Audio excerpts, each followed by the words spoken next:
సిద్దిపేట జిల్లా వ్యాప్తంగా పలు చోట్ల వడగళ్ల వాన పడింది. దుబ్బాక నియోజకవర్గంలోని దుబ్బాక, మిడిదొడ్డి, తొగుట మండలాల్లో గాలివాన బీభత్సం సృష్టించింది. అటు దుబ్బాక, తొగుట మార్కెట్ యార్డుల్లో ధాన్యం వర్షం నీటిలో కొట్టుకుపోవడంతో అన్నదాతలు ఆందోళన వ్యక్తం చేస్తున్నారు. చిన్నకోడూరు మండలాల్లోని పలు గ్రామాల్లో ఈదురుగాలులతో కూడిన వర్షం కురిసింది. దీంతో ఐకేపీ కేంద్రాల్లో ధాన్యం తడిసి ముద్దవుతోంది. ప్రభుత్వం కనీసం టార్పాలిన్ కవర్లు కూడా అందివ్వలేదని రైతులు ఆవేదన వ్యక్తం చేస్తున్నారు. ఇక ఇదే అంశానికి సంబంధించి మరింత సమాచారం మా ప్రతినిధి రంగాచారి అందిస్తారు.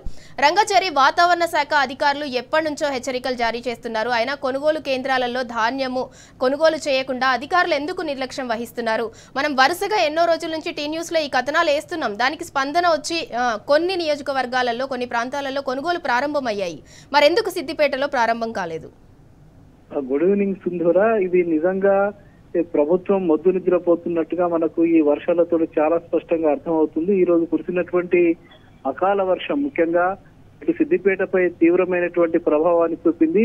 సిద్దిపేట జిల్లా రైతులకు తీవ్రమైనటువంటి నష్టాన్ని కలిగించింది. ఇది ఈ సీజన్ లో ఈ అకాల వర్షం కురవడం ఇది 4వ సారి. ఇప్పటి వరకు ఈ 4-5 సార్లు కురిసినటువంటి వడగళ్ల వర్షాలు, అకాల వర్షాల కారణంగా దాదాపు 40,000 ఎకరాల్లో పంటల నష్టం అంచనా వేసినట్టుగా అర్థమవుతున్నది. ఈ రోజు కురిసినటువంటి వర్షానికి పెద్ద ఎత్తున నష్టం వాటినట్టుగా కూడా చాలా స్పష్టంగా అర్థమవుతుంది. ఈ రోజు ముఖ్యంగా ఇటు దుబ్బాకతో పాటు మిడిదొడ్డి, తొగుట మండలము, కొండపాక మండలం, గజ్వేల్ నియోజకవర్గానికి సంబంధించిన కొండపాక మండలము, అట్లాగే సిద్దిపేట నియోజకవర్గంలోని సిద్దిపేట అర్బన్, రూరల్ మండలాలు, అటు చిన్నకోడూరు మండలంలో కూడా వర్షం కురిసింది. ఇప్పుడే అందిన సమాచారం ప్రకారం అటు హుస్నాబాద్ నియోజకవర్గానికి సంబంధించి కోయడ మండలము, అక్కనపేట మండలాలు, కోయన రూరల్ మండలాల్లో కూడా పెద్ద ఎత్తున వర్షం కురిసినట్టుగా అక్కడి నుంచి మనకు సమాచారం అంతూ ఉన్నది. మరోవైపు గజ్వేల్ ప్రాంతానికి సంబంధించి అటు జగదేవ్పూర్ ఆ ప్రాంతాలకు సంబంధించి కూడా వర్షం నమోదైనట్టుగా మనకు అక్కడ ఉన్నటువంటి మన ప్రతినిధులు తెలియజేస్తూ ఉన్నారు. చాలా ప్రాంతాల్లో పెద్ద ఎత్తున వడగళ్ల వర్షం కూడా కురిసింది. ముఖ్యంగా ఇటు దుబ్బాక ప్రాంతము, తొగుట ప్రాంతము, మిడిదొడ్డి ప్రాంతము, కొండపాకలో తీవ్రమైనటువంటి వడగాలు కురిసినట్టుగా మనకు అక్కడ విజువల్స్ కూడా చెప్తూ ఉన్నాయి. చాలా తీవ్రమైన నష్టం జరిగినట్టుగా అర్థమవుతూ ఉన్నది. ఇప్పటికీ ఇంకా కోతలు పూర్తిగా అన్నటువంటి వరి పంటలు ఏవైతే ఉన్నాయో అవి పూర్తిగా దెబ్బతినిపోయి అవి వరి ధాన్యం అంతా కూడా రాలిపోయినటువంటి పరిస్థితి. రైతులంతా కూడా కన్నీరు మున్నీరుగా వినిపిస్తున్నటువంటి పరిస్థితి అక్కడ కనిపిస్తూ ఉంది. మరోవైపు అయితే ఐకేపీ కేంద్రాల్లో అమ్మకం కోసం రైతులు తీసుకొచ్చినటువంటి ధాన్యం అంతా కూడా తడిసి ముద్దయిపోయినటువంటి పరిస్థితి. కొన్ని చోట్ల అయితే మొత్తం వరదకు కొట్టుకుపోయి వాళ్ళంతా కూడా రైతులు దిక్కుతోచిన పరిస్థితిలో వాళ్ళు కన్నీరు మున్నీరుగా విలపిస్తున్నటువంటి పరిస్థితి ఒకవైపు కనిపిస్తూ ఉంది. అంటే గత నెల రోజులుగా సిద్దిపేట జిల్లాలో ఇట్లాంటి అకాల వర్షాలు కురుస్తూ ఉన్నాయి. కురుస్తున్నప్పటికీ కూడా వేగంగా ఈ కొనుగోలు ప్రక్రియను పూర్తి చేయాల్సిన ప్రభుత్వము నత్త నడకన ఐకేపీ కేంద్రంలో కొనుగోలు ప్రక్రియ కొనసాగుతూ ఉన్నది. ఇప్పటి వరకు కూడా ఒక్క కేంద్రం నుంచి కూడా సక్రమంగా ధాన్యాన్ని సేకరించినట్టుగా మనకు సమాచారం లేదు. చాలా ఆలస్యంగా మొదలు పెట్టారు. ఆ మొదలు పెట్టింది కూడా సక్రమంగా ముందుకు నడిపించేటువంటి పరిస్థితి లేదు. వాళ్ళు కేవలం ఏదో కొద్దిమంది ఉండి అమాలీలను తీసుకొచ్చి అక్కడ పెట్టి సరైనటువంటి బారదాన్ అంటే వాళ్ళ గన్ని బ్యాగులు ఇచ్చే విషయంలో కావచ్చు, వాళ్ళకు సరైన సౌకర్యాలు కల్పించే విషయంలో కావచ్చు, లారీలు కేవలం మొక్కుబడిగా ఏదో ఒక సెంటర్ కు, పెద్ద సెంటర్ కు ఒకే ఒక లారీని తీసుకొచ్చి దాని పొద్దు నుంచి సాయంత్రం వరకు ఏదో ఒక పద్ధతిలో నింపడము, దానికి సరైనటువంటి రైస్ మిల్లర్స్ కు కేటాయించాల్సిన పద్ధతిలో కేటాయించకపోవడము, వీటన్నిటి కారణంగా చాలా ఆలస్యం జరుగుతూ ఉన్నది. ఫలితంగా ఇప్పటికే వచ్చినటువంటి చాలా మంది నెల రోజుల నుంచి 15 రోజుల నుంచి ఐకేపీ కేంద్రాల్లో రైతులంతా కూడా అమ్మకం కోసం వాళ్ళు పడిగాపులు కాస్తున్నటువంటి పరిస్థితి ఉంది. ఈ అకాల వర్షాలకు అటు ఐకేపీ కేంద్రాల్లో ఉన్నటువంటి ధాన్యం పూర్తిగా తడిసిపోయినటువంటి పరిస్థితి. అవి రేపటి నుంచి మొలకలు వచ్చేటువంటి పరిస్థితి ఉన్నాయి. అవి కొనలేని పరిస్థితి, వాటికి గిట్టుబాటు ధర కూడా రానటువంటి పరిస్థితి నెలకొని ఉన్నది. రంగాచారి, గత బీఆర్ఎస్ హయాంలో రైతు రారాజుగా బతికాడు. ఇప్పుడు ఎందుకు రైతు పరిస్థితి రాష్ట్రంలో అగమ్య గోచరంగా మారింది?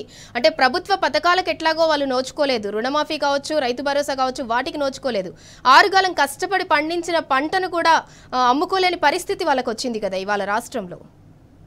మీరు అన్నది కరెక్ట్. ఎందుకంటే గత ప్రభుత్వం ఉన్నప్పుడు కేసీఆర్ నేతృత్వంలో ఉన్న ప్రభుత్వం ఒక నెల రోజుల ముందుగానే ఎప్పుడైతే ధాన్యం కోతలు మొదలవుతాయనే ఒక సమాచారం ఉంటుందో అంతకు నెల రోజుల ముందు నుంచే దీనికి సంబంధించిన ఒక ప్రణాళిక రూపొందించబడి ఉండేది.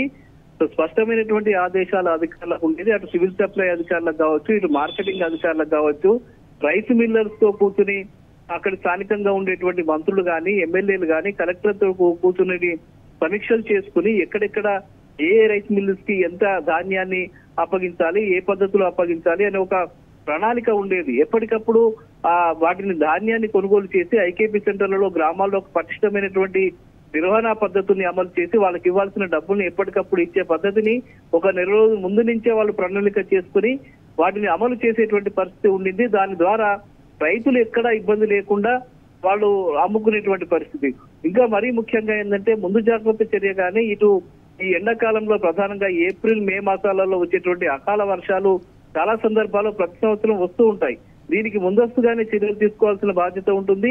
ఆ ప్రభుత్వం ఏం చేసింది, ముందుగానే రైతులందరూ కూడా టార్పాలిన్ కవర్లు సప్లై చేసింది. తక్కువ రేట్లకు రైతులందరికీ కూడా ఈ టార్పాలిన్ కవర్లు ఇచ్చింది. ఒకవేళ కనుక అకాల వర్షం కురిసినట్టయితే వాటి మీద కవర్లు కప్పుకుని ఆ పంటను రక్షించుకోవడానికి ఒక అవకాశాన్ని రైతులకు ఆ ప్రభుత్వం ఇచ్చింది. కేసీఆర్ ప్రత్యేకంగా దీనిపై దృష్టి పెట్టి వాళ్ళకు వెసులుబాటు కల్పించారు. ఎక్కడికెక్కడ మంత్రులు, ఎమ్మెల్యేలు వాళ్ళంతా వాటి పర్యవేక్షణ చేసి వాటిని రైతులకు ఇబ్బంది కలగకుండా చూసుకున్నటువంటి పరిస్థితి. ఒకవేళ ఎప్పుడైనా ఇబ్బంది జరిగితే వాళ్ళకు అవసరమైనటువంటి నష్టపరిహారాన్ని కూడా వెంటనే అందజేసే విధంగా చర్యలు కూడా తీసుకున్నటువంటి పరిస్థితి ఉంది. కానీ ఇప్పుడు మేము ఈ సంవత్సరంలో ఈ నెలలోనే దాదాపు ఈ నెల రోజుల వ్యవధిలో ఇటు ఉమ్మడి జిల్లాలో సిద్దిపేట ప్రాంతంలో, సిద్దిపేట జిల్లాలో, అటు సంగారెడ్డి జిల్లాలో, జైరాబాద్ ప్రాంతాల్లో కూడా కురిసిన వర్షాలకు పెద్ద ఎత్తున నష్టం వాటిల్లినప్పటికీ కూడా ప్రభుత్వం నుంచి కనీసం సరైన పద్ధతిలో ఎన్యూమరేషన్ కూడా జరగలేదు. అసలు ఎంత పంట నష్టం జరిగింది, ఎంత రైతులకు ఈ నష్టం జరిగిందనే విషయం ప్రాథమిక అంచనాలకే పరిమితం అయిపోయి ఏదో అప్పటికప్పుడు రిపోర్టులు చేసి ప్రభుత్వానికి పంపించారు తప్ప ఇప్పటి వరకు కూడా ఎంత నష్టపరిహారం ఇస్తారు, ఆ పరిహారం ఎవరు ఇస్తారు, ఎంత ఇస్తారనే విషయాల మీద కూడా ప్రభుత్వానికి కనీసం చీమ కొట్టినట్టు కూడా లేనటువంటి పరిస్థితి. రైతులైతే చాలా తీవ్రమైనటువంటి ఆందోళనలో ఉన్నారు, ఇబ్బందుల్లో ఉన్నారు. వాళ్ళు ఈ తడిసిపోయిన ధాన్యాన్ని ఏం చేసుకోవాలని చెప్పి వాళ్ళు దుఃఖపడుతున్నటువంటి పరిస్థితి ఉమ్మడి జిల్లా వ్యాప్తంగా కనిపిస్తుంది. ఈ రోజు జిన్నారం ప్రాంతంలో కూడా కురిసిన వడగళ్ల వర్షానికి ఆ సంగారెడ్డి జిన్నారం ప్రాంతంలో కూడా రైతులంతా కూడా చాలా ఇబ్బందులు ఎదుర్కొంటున్నట్టుగా అక్కడి సమాచారం బట్టి తెలుస్తుంది. మొత్తానికి ప్రభుత్వం స్పందించకపోతే రైతులు చాలా ఇబ్బందులు ఎదుర్కొనేటువంటి. Right, thank you Rangachari. Siddipet జిల్లా వ్యాప్తంగా అయితే పలు చోట్ల వడగళ్ల వాన పడింది. దాంట్లో దుబ్బాక నియోజకవర్గమే కాదు, మిడిదొడ్డి, తొగుట మండలాల్లో గాలివాన కూడా బీభత్సం సృష్టించింది. కొనుగోలు కేంద్రాల వద్ద ఉన్న ధాన్యం అంతా కూడా తడిసి ముద్దయిపోయింది.